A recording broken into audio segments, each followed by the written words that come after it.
Greetings and welcome to another video. And today I'm going to be introducing you guys to a homebrew subclass that I made for D&D 5e.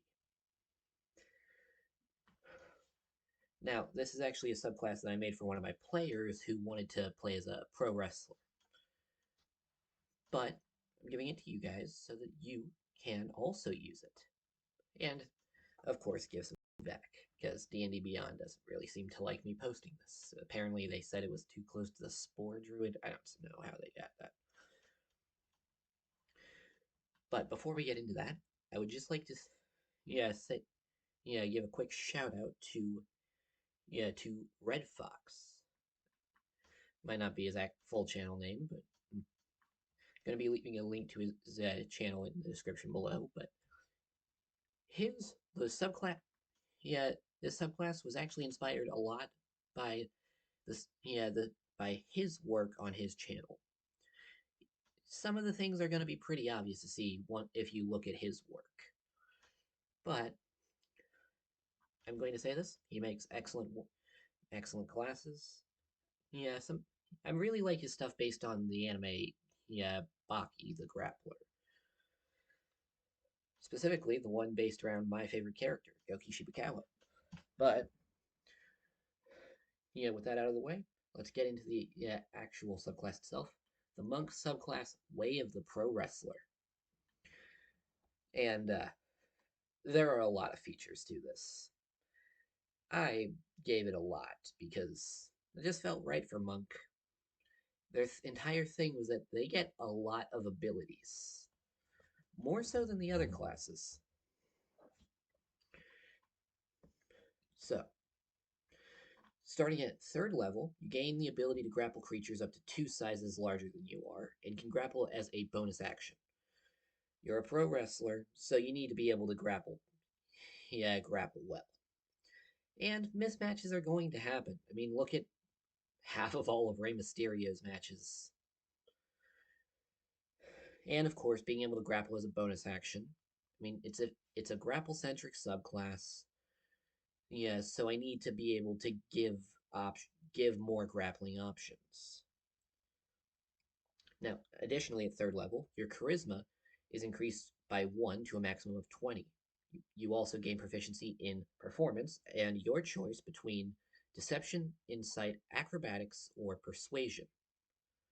You also gain proficiency with a disguise kit if you don't already have proficiency. Now, the reason, for this one, pro wrestlers aren't just fighters. They're not even just athletes. They're actors. They're performers. They put on a show, and they're good at it. So that's why this. Next one is the first named feature, Extreme Rules. In a pro wrestling match, it is commonplace to use anything to face your opponent. You gain proficiency in the use of improvised weapons. This is actually a mechanic that is in standard D&D, with the Tavern Brawler feat. Of course, you could just take the Tavern Brawler feat, but if you get an ASI, then this gives up the space to you to take up a different feat, or just take the bonus to wisdom, or dexterity, or strength, constitution, anything you want, really. Now, for the last thing for 3rd level, and this is the thing that that took a decent amount of time to get right. Throws. These throws are implemented due to being major techniques in the world of pro wrestling. First up, Body Slam. It does 1d10 damage, and for all the throws, I specify them as floor damage, because I don't want people using that monk ability that negates fall damage against you. Doesn't matter if you're able to take a fall that's up to 20 feet, you're still going to take damage. And I'll put for all of the throws that the damage can be changed based on how they land. So if you're landing on a pillow, it's going to reduce damage. But if you're landing on a bed of spikes, or if you're getting thrown off a building, more damage. Of course, this is up to the DM's discretion. There is no set bonus, so the DM gets to choose. But all of these do have risks. For the body slam, if the target succeeds the dex save to avoid this, they get to make an opportunity attack on you. But if you succeed, they take the damage, and they are now prone. And once they're prone, you have the option to disengage from that creature as a free action. Not a bonus action, a free action. Because if you throw a person on the ground, you should be able to run away.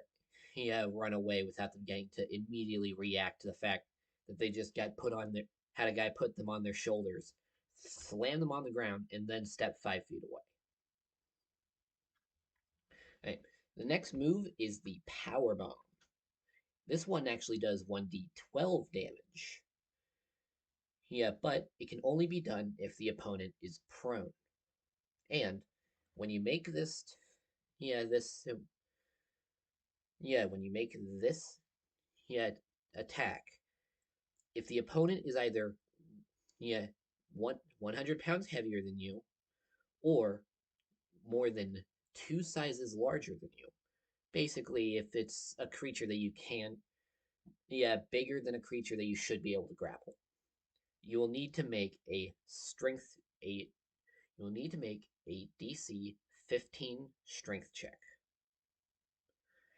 If the creature, if you fail the strength check, then you yourself fall prone. And you take half the damage of the attack itself. But if that creature isn't yet 100 pounds heavier than you, or more than 2 sizes bigger than you, then you don't need to make this check, and you have no real risk of doing this. Next, we have the suplex. This does 2d10 damage.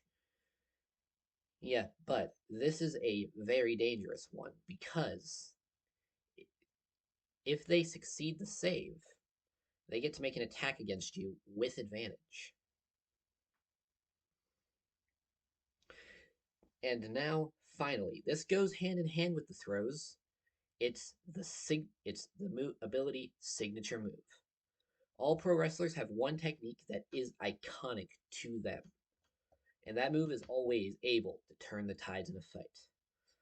Because, a normal body slam is never going to turn the tide of a fight. But if that's the signature move of a wrestler, if they do it, it's going to be able to do more damage. Damage and effectively turn a match. Now, you can use your signature move up to a total of times equal to your wisdom modifier per short rest by expending 2 ki points per use. Now, and the DC for this, just as it is for all the throws, is 10 plus your wisdom plus your strength. If they fail, they are knocked prone and take 2d6 force damage for every 2 monk levels you have. On a success, the creature still takes half damage. This does require an attack roll, but on a miss, you do not lose your use of it for this short rest. And now, that's it for 3rd level. So let's move on up to 6th. Next ability is Give and Take. As it is the job of a pro wrestler, you have taken many beatings over the years. This is done to toughen you up and develop a resilience that allows you to press forward to continue the show. You are now immune to the effects of a critical hit on attacks that do bludgeoning damage. Now what this means is, if a person lands a critical hit on you, but they're using a blunt weapon, they still hit you. They still do the base damage for the attack, but they don't get the bonus damage that they would get for that critical hit. Now, if they do any other type of damage, they still get the bonus. But for bludgeoning damage, they don't get the bonus damage of a crit. That's a and that's it. Next one, heavyweight. Once you get to the heavyweight class, anyone and everyone above the requirement fits into that class. As a result, you have had to wrestle with men that even you see as giants. You can now grapple creatures up to 3 sizes larger than you. Next ability, showmanship. A pro wrestler's job is first and foremost to entertain. As a result, they learn how to please the crowd no matter the situation and hype everything up. You can spend 1 key point to gain the ability to use a reaction to give advantage on passing a wisdom save for up to 4 people who are able to hear your voice. Essentially, this is the monk's ability, monk's ability for this class to help creatures avoid being frightened or charmed. And it doesn't specify that it has to be done in combat. So, plenty of utility there. And as long as they can hear your voice, they can do. They can get the ability benefits of this. Next ability, heal. When you're on the verge of losing, you're willing to do whatever it takes to push past, no matter if it is allowed or even ethical. Once per initiative order, when you are below half health, you can spit blood into an enemy's face as a bonus action. This blinds the creature until their next turn, where they can wipe the blood from their eyes. You see, this is an interesting ability, and it doesn't require ki. And I said once per initiative order. It's not dependent on the number of short rests or long rests. It's just if you haven't done it before in the fight and you're below half health, you can do it. Which is fitting because this ability is called heal. And for those of you who aren't familiar with pro wrestling terms, a heel is the person who's the bad guy in the story arc, basically. They play the villain. Yeah. Okay, next one. The aptly named ability title, Wrestler. You gain advantage on checks to resist or escape grapples. Bad name, but a fairly good ability. And now we get to the most interesting part of 6th level, locks. At 6th level, you learn how to weaponize an opponent's body against them with a myriad of holds and grips. You can use strength or dexterity, be that athletics or acrobatics, when attempting to grapple a creature, and you can spend 1 key point as part of the contested check to give yourself advantage on that check. If done to a grappled creature, they must succeed a strength wisdom save to escape the hold, equivalent to 10 plus wisdom plus dexterity. And you can impose disadvantage on this check by expending 2 key points. You, however, cannot move or attack another creature while you are using this technique. You also cannot use the effects of any key abilities during the length of it. So you can attack them, but you can't do anything use any of your major abilities during this. Now, for the submissions, first up, we got the Vice Grip, which some of you might know as the signature move, the Great Khali, where he would grip the sides of both sides of your head with his massive hands and then try to crush your skull. Even The Undertaker fell to this technique. Even Batista, yeah, Rey Mysterio. So many amazing wrestlers fell to this technique. But what does it do mechanically here? Each turn that the target fails to escape the hold, they automatically take the damage of your unarmed strikes. So, effectively, you can't use your key abilities, but at the same time, you don't have to roll for your attacks. They just hit. They also can't move, and they kind of have to, and they still have disadvantage on attacking you. So, it's pretty good. Next one, armbar. After one full round of initiative maintaining the hold, you could break the target's arm, dealing 1d10 damage, and giving them the condition broken arm. The broken arm condition gives a disadvantage on all attack rolls and disadvantage on all strength checks and saves. Base, yeah, this was meant to be okay. If a person was in a fight and their arm was broken, but they still continue to fight, how would the broken arm affect them? Well, I imagine they couldn't use any. They would be really bad at using any weapon that would require two hands. And of course, they wouldn't be able to attack with their broken arms. That would probably halve the number of attacks they could do. And they can't exert full strength because they can only use one arm. So, of course, all that. Next one move, the sharpshooter. After one full round of initiative maintaining the hold, you can break the target's knee, dealing 1d10 damage, and giving them the condition broken knee. The broken knee condition gives disadvantage on all dex checks and saves. It halves the creature's movement speed, and they cannot use the dash action. That was actually one I took from one of Red Fox's videos. His judoka class for the grappler Baki, specifically the pitch hitter, pinch hitter, subclass for it with the oblique kick, move. And now the final one for the locks, the camel clutch. After a full 2 rounds of initiative maintaining the hold, you can attempt to wrench the target's neck, dealing 1d10 damage and injuring their spine. The injured spine condition gives disadvantage on all checks and saving throws.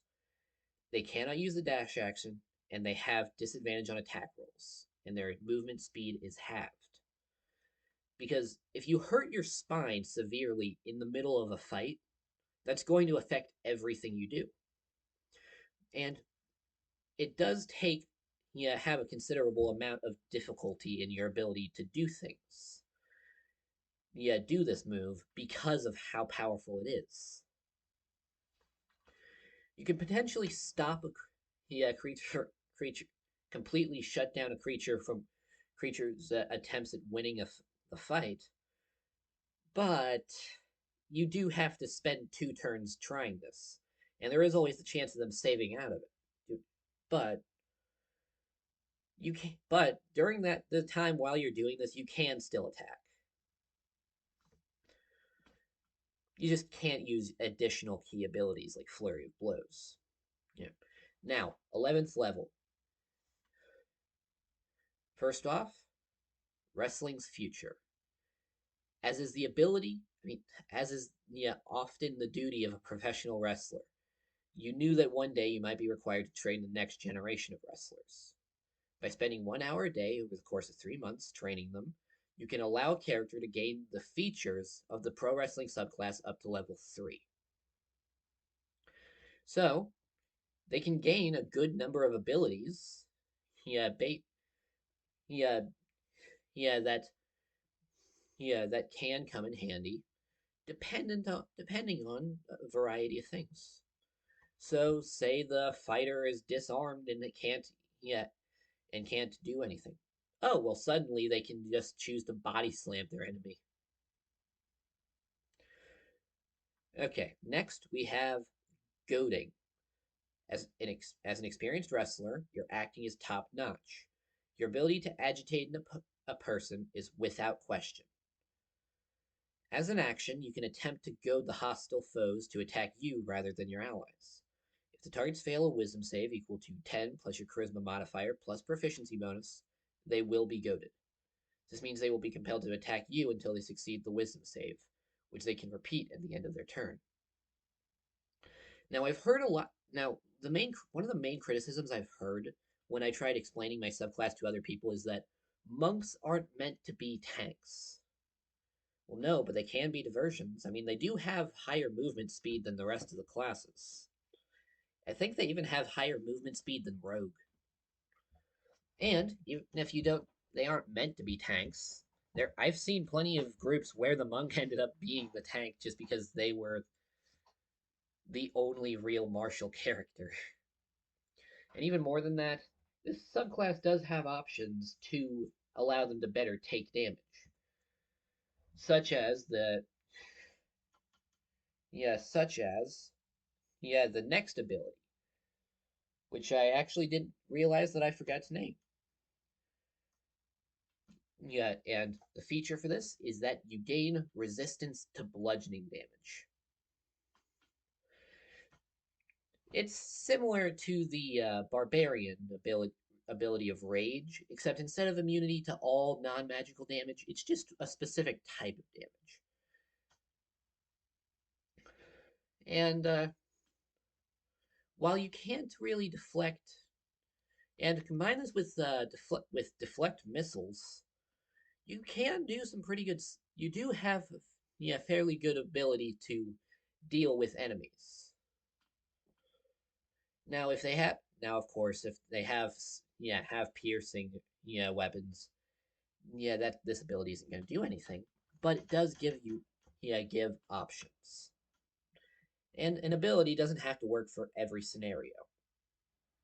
It just has to be able to do something. If it can do a number of things, it's even better. This can be used for diversions. It can be used in combat, especially if you're against anyone that uses bludgeoning attacks or anything like that. Next, and the final ability for this level is Relentless Endurance. Due to your line of work, you had to go through many matches in the same day more times than you care to remember. As a result, you have learned how to make use of whatever rest you can get. Once per long rest, you can complete a short rest in 1 minute. Which is great because monks are one of the classes that is dependent on short rests. And even though, because they need ki in order to be efficient and good at what they do. But a good number of the classes don't want to take short rests. But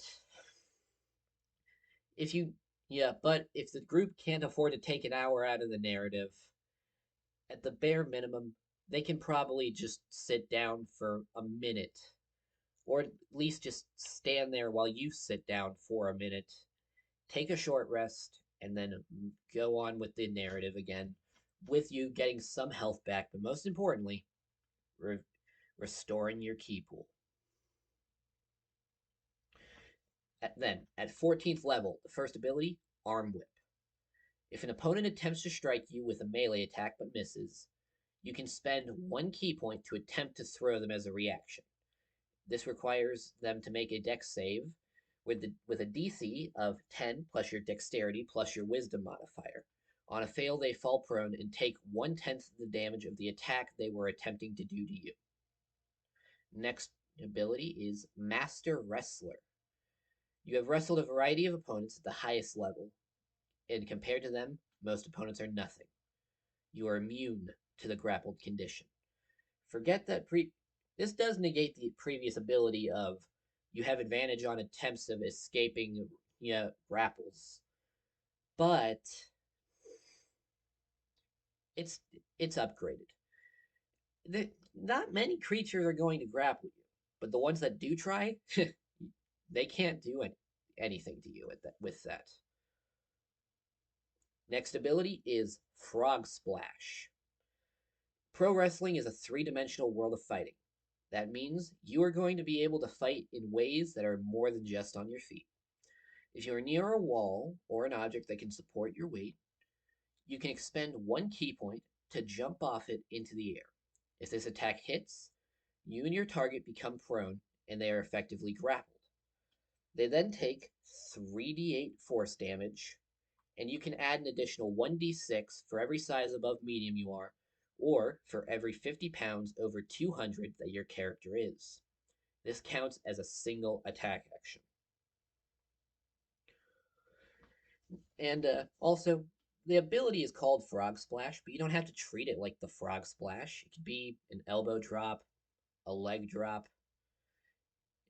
Heck, it could be any move where you're jumping off the top rope.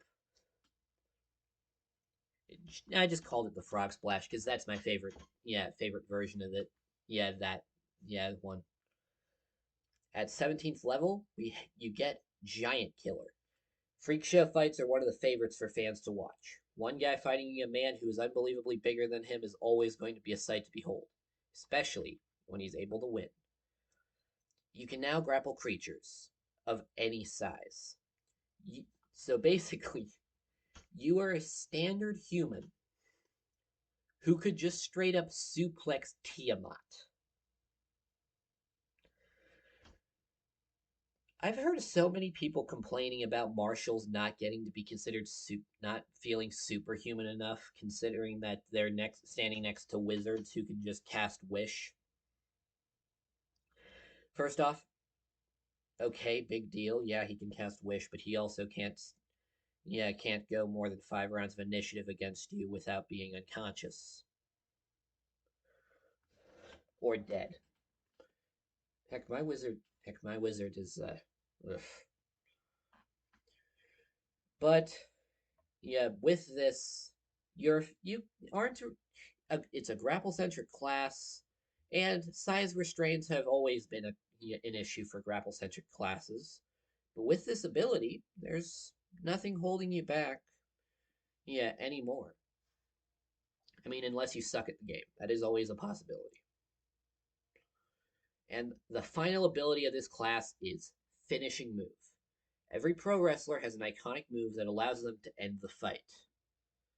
That move the move that just lets the fans know that this fight is over, or at least coming to an end. By expending 3 key points, you're able to use your finishing move on your target. They must make a DC 10 plus Wisdom plus Dexterity Constitution saving throw. On a failure, the target drops to 0 HP. But on a success, they take 10d10 force damage. Now, this is actually an ability that I took from the Open Hand Monk. I just changed it to this. Using force damage instead because quite frankly I never understood why it was necrotic damage. But on top of that, also I specified that I didn't specify what kind of attack this was because I want players to be able to add their own flavor to this. Let them choose what kind of attack it is and if it has secondary effects. For instance, if you look at some of the finishing moves throughout pro wrestling history, there are a lot of them. Some of them are submission techniques, some of them are strikes, some of them are just are throws, and each of them would be their own thing and have different effects. So on top of the damage, make it your own, make it unique to your character, and of course, if the make sure the DM's okay with it. I mean, heck, you're gonna have to get their okay to play this subclass anyway, so just make sure they know what they're getting into with that final ability. But with that being said, that is the end of this video. So, everyone, let me know in the comments what you think of my pro wrestling monk subclass. Let me know if there are any other subclasses you would want to see me make. But and if oh and before go on. Make sure to check out Red Fox's channel. I put the link to his channel in the description. Make sure to check him out. He has good content. His classes are good. His homebrew classes are good. And well, with that being said, thank you all very much for watching. This is Random Man, signing off.